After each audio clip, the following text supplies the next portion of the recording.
سال حج کے لیے ایک کے بعد دیگرے کفار کی جانب سے لوگ آتے رہے. اس میں بنو خزاعہ کا ایک شخص تھا. حدیث کے الفاظ میں رجل من بنی خزاعہ کا لفظ آتا ہے. اسے رسول اللہ صلی اللہ علیہ وسلم نے آتے ہوئے دیکھا تو آپ نے فرمایا کہ یہ بنو خزاعہ کا شخص بڑا اچھا شخص ہے, اس کو حجی کی جانوروں سے بڑی محبت ہے,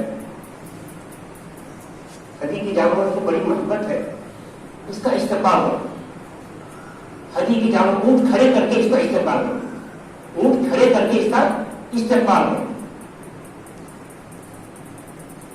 تو صحابہ کرام نے وہ اونٹ کھڑے کر کے اس کا استقبال کیا.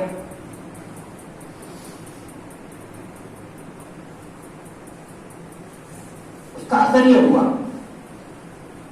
کہ وہ اپنی قوم کے پاس واپس جا کر کے کہتا ہے ارے یہ لوگ تو بڑے اچھے آدمی لوگ ہیں, یہ دیندار لوگ ہیں, یہ تو سب کے پاس اللہ کی راہ میں جانور موجود ہے, وہ انہوں نے ہمارا اس طرح سے کیا, اس سے ڈر مت کرو, لڑائی مت کرو ان سے, یہ ہم نے بھی لڑائی وہ لڑنے کے لیے نہیں آ رہے, یہ تو ان کا مقصد کچھ اور ہے, وہ تو اللہ کے والے ہیں. یہ اچھا تاثر کیا. اچھا کہ یہاں ایک اور مسئلہ پیدا ہوگا, غیر مسلموں کا استعمال کرنا کیسا. وہ بھی اونٹ کھڑے کر کے زوردار استعمال, اونٹ کھڑے کر کے اس زمانے میں ذرا اونٹ کر دیکھیے کیا یہ تھا, اونٹ کھڑے کر کے زوردار استعمال ہو رہا ہے, تو غیر مسلموں کا استعمال کیا کر سکتا ہے کیا بھائی. آپ کے پاس موجودی ہوگی جو آپ میں سمجھتا ہوں جواب ملے گا. چلیے آگے کا مسئلہ, ابھی صلح پر دستخط باقی تھا, دستخط باقی تھا صلح پر. اتنے میں ابو جندل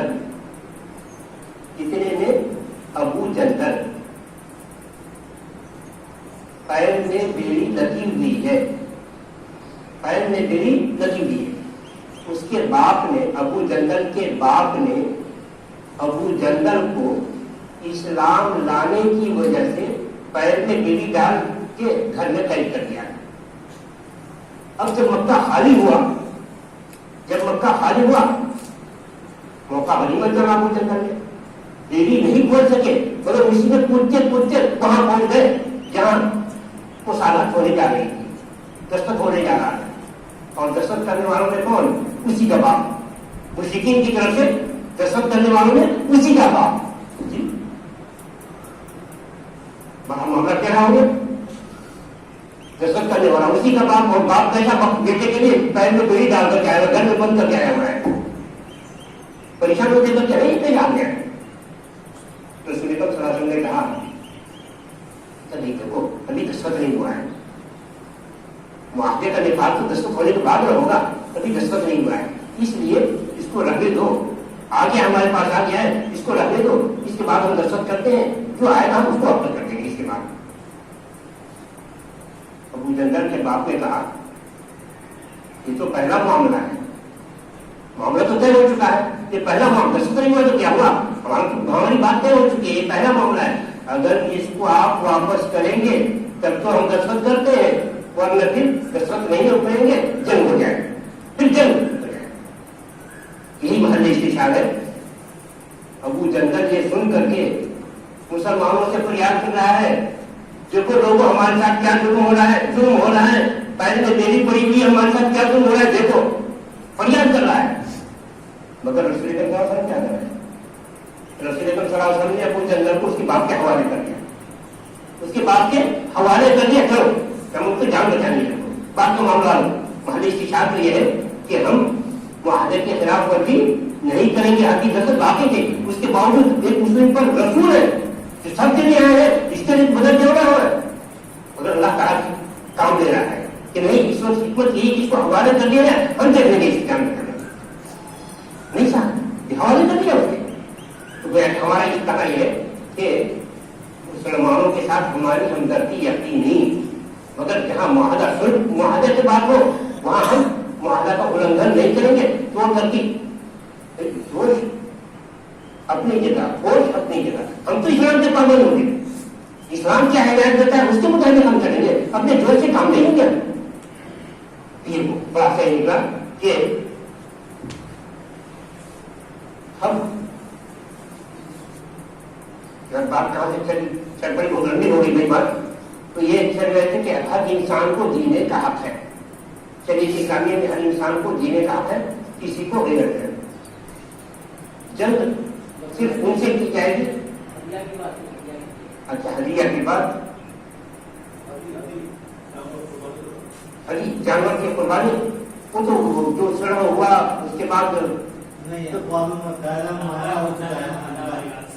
یا وہاں سے چلے سے دیا جائے گا. تو بہرحال تو ہمیں اقوام متحدہ کے تحت جب ہماری حکومت پابند ہے تو ہمیں بھی اس کی پابندی کرنی لازم ہے. ہم دوسرے ملک میں اپنے بھائی کی مدد کے لیے نہیں جا سکتے، یہ بڑا طریقہ ہم نہیں جا سکتے ہیں. تو ہم تو چلے تھے اس سے کہ حکومت دو طرح کی ہوتی ہے، ایک حکومت اسلامی اور حکومت انسانی. اس کے کچھ احکام بھی بتا دیے. کسی انسانی حکومت کا تقاضا ہے کہ وہ کیا کیا کچھ حکم لکھتے ہیں، انہیں حکم میں جب بات لڑنی ہو جائے گی مختصر کرتے ہوئے ہم کہتے ہیں کہ اسلام انسانیت کی بنیاد پر ہر انسان کو انصاف دیتا ہے. انسانیت کی بنیاد پر اسلام ہر انسان کو انصاف دیتا ہے. تو اگر ایک مسلم جج آپ کے پاس لڑ کر کوئی آیا ہے انصاف کے لیے، تو مسلم سے مطالبہ ہے کہ یہاں اسلامی حکومت کو نہ دیکھیں، اس بات کو دیکھیں کہ حق کس کے ساتھ ہے. اگر غیر مسلم کے ساتھ حق ہے تو غیر مسلم کے حق میں فیصلہ ہے. کیا دلیل کا اللہ تعالیٰ نے وَإِذَا حَكَمْتُمْ بَيْنَ النَّاسِ أَن تَحْكُمُوا بِالْعَدْلِ إِنَّ اللَّهَ يَأْمُرُكُمْ أَن تُؤَدُّوا الْأَمَانَاتِ إِلَىٰ أَهْلِهَا وَإِذَا حَكَمْتُمْ بَيْنَ النَّاسِ جب تم انسانوں کے درمیان فیصلہ کرو، جب تم انسانوں کے درمیان فیصلہ کرو، یہ تمہارے پاس لڑ کر آنے والے انسان مسلم بھی ہو سکتے ہیں، غیر مسلم بھی ہو سکتے ہیں، اور مسلم غیر مسلم بھی ہو سکتے ہیں. تو اگر فرض کرو کہ ایک مسلم کا غیر مسلم سے جھگڑا ہوا اور تمہارے پاس انصاف کے لیے پہنچا ہے، تو خبردار یہاں اسلامی حکومت سے کام نہ لینا، یہاں انسانی حکومت سے کام لینا کہ انصاف انسان کے بنیادی حقوق میں سے، اور اللہ نے کیا ہے. تو کہا وَإِذَا حَكَمْتُمْ بَيْنَ النَّاسِ أَن تَحْكُمُوا بِالْعَدْلِ جب تم انسانوں کے درمیان فیصلہ کرو، کہ انسان مسلم غیر مسلم کیوں ہو، تو تم انصاف کے ساتھ فیصلہ کرو. یہاں تک کہ وہ غیر مسلم جو تمہارے پاس انصاف کے لیے آیا ہے مسلمانوں کا دشمن ہو، پھر بھی مسلمانوں کا دشمن ہو پھر بھی اس کو انصاف دو. یہ مت کو یہ اچھا لوگ آئے تو بتا دیں گے، نہیں ایسا نہیں. کیا دلیل ہے؟ اسلام کا دشمن مسلمانوں کا دشمن پھر بھی اس کو انصاف دو. ہاں کیا دلیل کا ہے وَلَا يَجْرِمَنَّكُمْ شَنَآنُ قَوْمٍ عَلَىٰ أَلَّا تَعْدِلُوا کسی قوم کی دشمنی تم کو مجرم نہ بنائے، کسی قوم کی دشمنی تم کو مجرم بنائے. مسلم کا دشمن کون ہے؟ مسلم کا دشمن اگر مسلم ہے تو یہ دشمن نہیں ہے ہمارے، ہم آپس میں لڑتے ہیں، مسلم کو دشمن سمجھتے ہیں. مسلم کا دشمن مسلم نہیں ہو رہا ہے، مسلم کا دشمن تو غیر مسلم ہی ہو سکتا ہے. وہ بھی سب غیر مسلم نہیں آگے ہمارے ظاہر بات کریں چاہ رہا. تو یہاں کہا جا رہا ہے وَلَا يَجْرِمَنَّكُمْ شَنَآنُ قَوْمٍ عَلَىٰ أَلَّا تَعْدِلُوا کسی قوم کی دشمنی تم کو مجرم نہ بنائے کہ تم انصاف نہ کرو. یعنی تمہارا دشمن بھی اگر تمہارے پاس انصاف کے لیے آیا ہے تو یہ بتا دینے کا وقت نہیں، تم اس کو انصاف کرو. وَلَا يَجْرِمَنَّكُمْ شَنَآنُ قَوْمٍ عَلَىٰ أَلَّا تَعْدِلُوا کسی قوم کی دشمنی تم کو مجرم نہ بنائے کہ تم انصاف نہ کرو. تو کیا کرو؟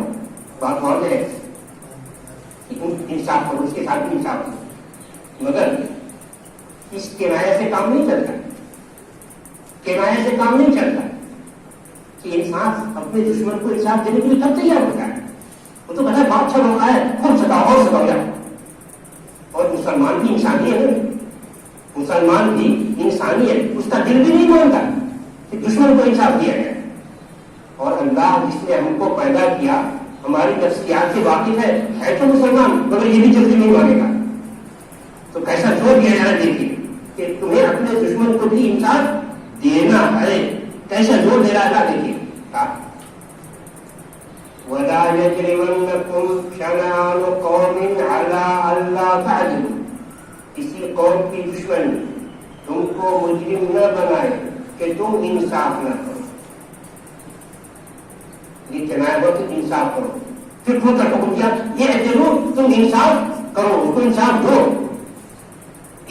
زور پیدا کیا۔ ابھی بھی کچھ دن میں خریش باقی ہے تو پھر زور کیا تھا وہ اقرب للتقویٰ، تم کہتے ہو میں اللہ سے ڈرنے والا بندہ ہوں، اللہ سے ڈر کر اللہ کے حکم کی پابندی کرو۔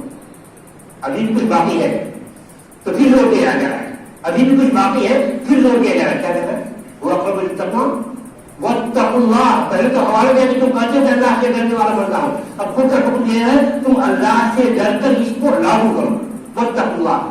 ابھی بھی نہیں مانتے، پھر زور دیا جا رہا ہے ان اللہ خبیر بما تعملون، چیلنج بھرے انداز میں کہا جائے خبردار اگر تم اللہ کی بات نہیں مانتے تو اللہ کو پتا ہے تم کیا کرنا ہے، کر لو کیا کرنا ہے۔ کتنا زور دیا اپنے دشمن کو انصاف دینے پر۔ تو بہرحال یہ انصاف اللہ تعالیٰ کی جانب سے انسانی حقوق میں سے، بنیادی حقوق میں سے جو مسلمانوں کو آ جائے تو ہر حال میں یہ اپنانا نہیں ہے۔ اب ہم اس پر ختم کر دے رہے ہیں، اسی انصاف کا تقاضا ہے کہ غیر مسلم ہمارے انسانی بھائی جیسے ہم اپنی فکر کرتے ہیں، جیسے ہم مسلم بھائی کی فکر کرتے ہیں، ہمیں ان غیر مسلم بھائی کی بھی فکر کرنی ہے کہ کیسے ہی جہنم سے بچا لیا جائے، کیسے ہی جہنم سے بچا لیا جائے، وہی طرف ہمارے اندر پیدا کرنی پڑے گی۔ یہ ہم کہتے ہیں ہم تو سنت رسول کے شہدائی، ہم تو سنت رسول کی شہدائی، ایک ایک بات پہ لوگ کرتے ہماری نماز تو ویسی ہوگی جیسے اللہ کے رسول نے، ہم تو روزہ ویسی رکھیں گے جیسے کہ رسول نے روزہ، ہمارا حج ویسی ہوگا جیسے، ایک ایک کی شہد سنت رسول کی شہدائی۔ مگر جب بات آتی ہے دعوت کی تو یہ کہاں سے غائب کری جاتی ہے؟ جب بات آتی ہے دعوت کی تو کیوں محسوس کر لیتے کہ ہماری دعوت مسلمانوں ہی میں رہے گی، غیر مسلم کی کون سی فکر کون کرے گا؟ کیا رسول کو غیر مسلم کی فکر نہیں تھی؟ کیسی فکر کبھی آپ نے پہلے سنا؟ بس اس کی آیت پر ہم خط کر دے رہے لعلک باقع نفسک علی آثارہم ان لم یؤمنوا بہذا الحدیث اسفا، ایسا معلوم ہوتا ہے کہ آپ ان کے پیچھے اپنے آپ کو ہلاک کر لیں گے۔ کیوں؟ اسفل مانے غم کے، غم کس بات کا؟ ان لم یؤمنوا، کہ ایمان کیوں نہیں لاتے؟ ہمارا مشرک بھائی شرک پر مر کر جہنم میں جائے گا، یہ غم کھایا جا رہا ہے کہ ہمارا مشرک بھائی شرک پر مر کر جہنم میں جائے گا۔ اپنی کیفیت آپ کیا بیان کر رہے ہیں اور اسی چاٹ کو کیا کرنا ہے، کیا بیان کریں گے؟ رسول صلی اللہ علیہ وسلم فرما رہے ہیں کہ میری مثال اور تمہاری مثال تو ایسی ہے کہ کوئی شخص آگ جلائے، آگ میں پتنگے آ کر، کیڑے مکوڑے آ کر گر رہے ہو تو کیڑے مکوڑے کو ہٹا رہا ہے کہ آگے آگ ہے، جل جاؤ گے، ہٹو یہاں سے دور ہو، آگے آگ ہے۔ رسول کہہ رہے ہیں میری کیفیت ایسی ہے، اس سے کیفیت ہی نہیں، میں عمل کر رہا ہوں، ہٹا رہا ہوں تم کو جہنم سے۔ انی لآخذ بعجلکم عن النار، میں تمہاری کمر پکڑ کے کھینچ رہا ہوں کہ آگے آگ ہے، تم شرک کرو مرو گے، جاؤ گے جہنم میں۔ قل لا الہ الا اللہ، کہو لا الہ، کامیاب ہو جاؤ۔ جب تک یہ طرح تمہارے اندر نہیں آئے گی ہم سنت کے شہدائی ہونے کے دعویٰ نہیں کر سکتے۔ اللہ تعالیٰ کی توفیق عطا فرمائے کہ اس معاملے میں بھی سنت کی شہدائی بن جائے، یہ ہمارا مقصد وجود ہے۔ اللہ تعالیٰ ہم تمام مسلمانوں کو توحید پر قائم رکھنے کی توفیق عطا فرمائے۔ اللہ تعالیٰ ہم تمام مسلمانوں کو اسلام کی پوری پابندی کرنے کی توفیق عطا فرمائے۔ اللہ تعالیٰ ہم تمام مسلمانوں کو اسلام اسلام کا پیغام گھر گھر ہر فرد تک پہنچانے کی توفیق عطا فرمائے. اللہ تعالیٰ ہم تمام مسلمانوں کو ہر اس کام کی توفیق عطا فرمائے جس سے اللہ راضی ہو اور ہمیں جنت نصیب ہو. آمین. السلام علیکم.